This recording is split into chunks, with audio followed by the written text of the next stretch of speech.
Të dashur teleshikues, ju përshëndes. Po fillim lajmet në televizionin 4+. Policia e Lushnjës procedon disa shtetas për vepra të ndryshme penale.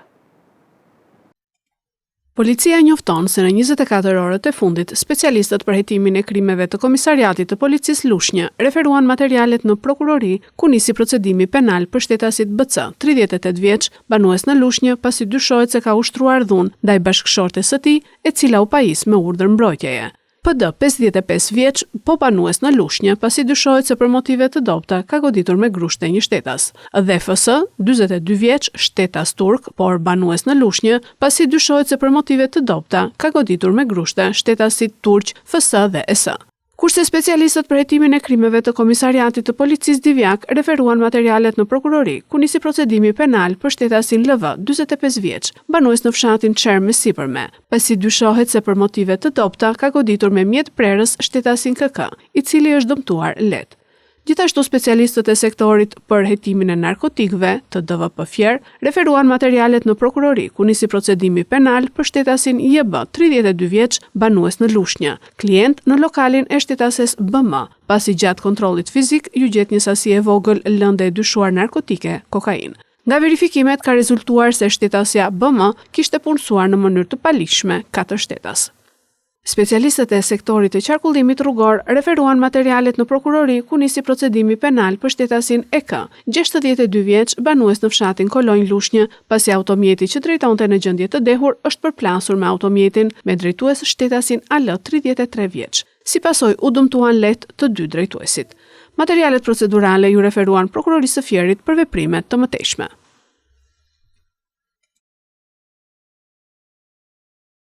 Ndotja alarmante në kolektorin e Levanit nga stallat e baktive që ndodhen në zonë, rrezikon sezonin turistik në Darzez. Në prag të çeljes së sezonit turistik, teksa ka nisur pastrimi vijës bregdetare të Darzezës, ndotja alarmante e kolektorit të Levanit nga stallat e baktive që ndodhen në zonë, vijon të mbetet problem madhor dhe i pasgjidhur. Sipas banorëve, kjo situatë vazhdon prej vitesh, duke u dëmtuar tokat bujësore dhe sëmurur bagtit. Ata pohojnë se shkaki i ndotjes janë stallat e kafshëve që ndodhen pranë dhe që shkarkojnë të gjitha mbetjet organike në ujërat e kolektorit. Banorët shprehen gjithashtu se shqetësues mbetet fakti se uji i ndotur që ndodhet në këtë kolektor tërhiqet nga hidrovori i Darzezës dhe më pas derdhet në det, duke rrezikuar të kthehet në burim infeksioni. Ne na degradon tokat na degradon bimët, se unë mjell salci, mjell bostan, mjell domate, speca, dregje. Edhe të gjitha këto. Sa vite kanë? Edhe ky vazhdon po të njëjtin program. Çfarë mendoni se po di unë më duket si stallet dero, se më duket se uji është shumë i ndotur, është me ngjyrë uji. Se është burim. Ky është ndodhje. Ka periudha të caktuara që është më i ndotur? Ka periudha që ndodhet akoma më shumë se sa sot. Sot është bërë fare. Ja dhe edhe kur punojnë bombat, ai pastrohet. Pastaj fillon e rrin bombat pa punë, ai fillon ndotja komplet aty. Edhe spinat baktit ujës, ne punojnë dot. Ndotja është kështu kolosale këtu, se plazhistët s'ka do vjen aty do lahen me ujin e derrave. E parë punës njerëz se ne kemi blegtori. Blegtoria këtu nuk ka vend tjetër veç këtyre kanaleve të pinuj. Blegtoria në këtë kanal nuk pi dot ujë për arsye se është shumë i ndotur. Me se është i ndotur? Me mbeturina, me dëgjon çka ka këtë lart nga një thertora, çfarë mund të kenë, nuk e di se ç'është, por shumë i ndotur. Është shumë burim infeksioni, derisa spi blegtoria ujë. Ndërkohë peshkatarët kujtojnë me nostalgji kohën kur ujërat e këtij kolektori kanë qenë të pastra dhe theksojnë se ndotja ka reduktuar ndjeshëm edhe gjallësat ujore. Ka qenë shumë i pastër. Ka qenë i kaltër. Sa vite ka që është ka ta nisur? Që ku erdhi fshati ngritën sa gjëra këtej ato se ne nuk do të merremi me llafe, s'do të merremi me llafe se llafi del edhe tani këto janë gjëra që duken. Institucionet përgjegjëse çfarë masazh do të marrin? Te i pastrim kështu edhe këto gropa septike. Këto janë më të nevojshmet se kur, se derdhet vende pa vend. Përballë kësaj situate, banorët apelojnë që institucionet përgjegjëse të marrin masa konkrete për zgjidhjen e kësaj situate të pandryshueshme prej vitesh. Sekuestrohen apartamente, tokë dhe biznese. Prokuroria e Fierit godet pasuritë e një të dënuari për trafik droge në Itali. Prokuroria pranë gjykatës së shkallës së parë të jurisdiksionit të përgjithshëm Fier ka përfunduar një hetim pasuror dhe i është drejtuar gjykatës me kërkesën për konfiskimin e një sër pasurish që dyshohet se burojnë nga aktivitetet kriminale në fushën e narkotikëve. Në fokus të hetimit janë pasuritë në pronësi të shtetasit AH, i dënuar në Itali për trafik droge, si dhe të familjarëve dhe personave të lidhur me të. Konkretisht, prokuroria kërkon sekuestrimin e 5 apartamenteve, 2 njësive të shërbimit, 16.719 metër katror tokar dhe kuotave në 5 shoqëri tregtare. Sipas hetimeve, këto pasuri rezultojnë të pajustifikuara nga burime të lishme financiare. Organi i akuzës ka dokumentuar se një shumë prej mbi 100 milion lekësh e deklaruar si investim në një prej shoqërive nuk mbështetet në të ardhura të lishme. Hetimi ka zbuluar gjithashtu se janë kryer veprime fiktive për të justifikuar këto fonde të realizuara kryesisht jashtë sistemit bankar, në cash dhe përmes marrëveshjeve jo notariale, me qëllim fshehjen e origjinës së tyre. Kjo shumë monetare ka shërbyer si bazë për krijimin dhe zhvillimin e aktivitetit të disa shoqërive, të cilat më pas kanë gjeneruar të ardhura të deklaruara si të lishme. Këto të ardhura janë përdorur për investime të mëtejshme, përfshirë blerje pasurish të paluajtshme dhe zgjerimin e aktivitetit tregtar, duke krijuar një cikël financiar të mbështetur në burime të dyshuara kriminale.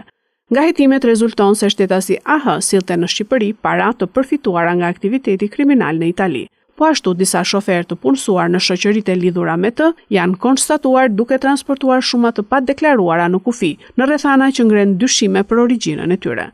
Në përfundim të hetimit, prokuroria e Fierit kërkon konfiskimin e plotë të këtyre pasurive, duke synuar goditjen e aseteve që dyshohet se janë krijuar nga veprimtari kriminale dhe rikthimin e tyre në favor të shtetit. Bashkimi Evropian ka paralajmëruar për herë të fundit vendet e Ballkanit Perëndimor, përfshirë edhe Shqipërinë, për fondet. Nxitoni me reformat ose humni miliona. Paralajmërimi i fundit nga Marta Kos dhe Komisioni Evropian është një sinjal i qartë. Fondet e planit të rritjes për Ballkanin Perëndimor nuk janë të garantuara pa reforma konkrete. Sipas raportimeve të Bloomberg dhe Radio Evropa e Lirë, Shqipëria rrezikon 67.7 milion euro, Kosova 68.8 milion euro dhe Bosnjë-Hercegovina rrezikon më shumë, 373.9 milion euro. Ndërkohë Shqipërisë janë vënë në dispozicion rreth 922.1 milion euro në total, por deri tani ka përfituar vetëm 17.7% të tyre, pasi problemi kryesor është mosbatimi i reformave të dakorduara, të cilat lidhen kryesisht me forcimin e shtetit ligjor, luftën kundër korrupsionit, reformën e administrat, përmirësimin e klimës së biznesit dhe ekonomisë.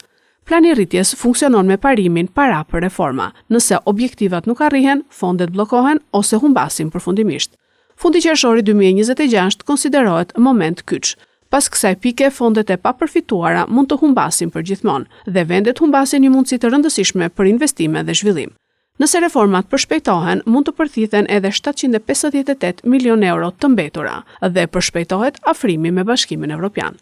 Nëse jo, ka humbje direkte financiare nga dalësim të integrimit evropian dhe ndikim negativ në ekonomi e investime.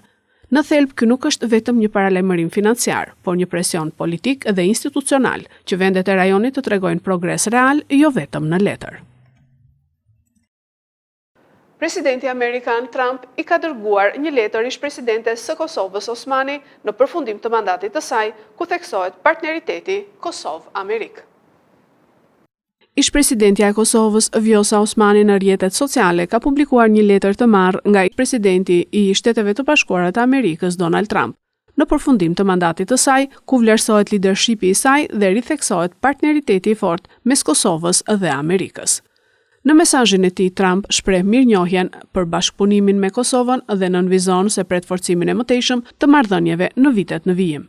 Ai vlerëson rolin e Kosovës në promovimin e paqes dhe stabilitetit, si dhe partneritetin e qëndrueshëm me Shtetet e Bashkuara të Amerikës. Në letër përmendet edhe bashkëpunimi në nisma ndërkombëtare për paqen, veçanërisht në kuadër të Bordit të Paqes, ku Kosova konsiderohet një partner i rëndësishëm në promovimin e lirisë dhe mirëqenies. Ish-presidentja Osmani falenderoi për letrën dhe mbështetjen, duke ritheksuar se aleanca me Amerikën mbetet kyçe për të ardhmen euroatlantike të Kosovës.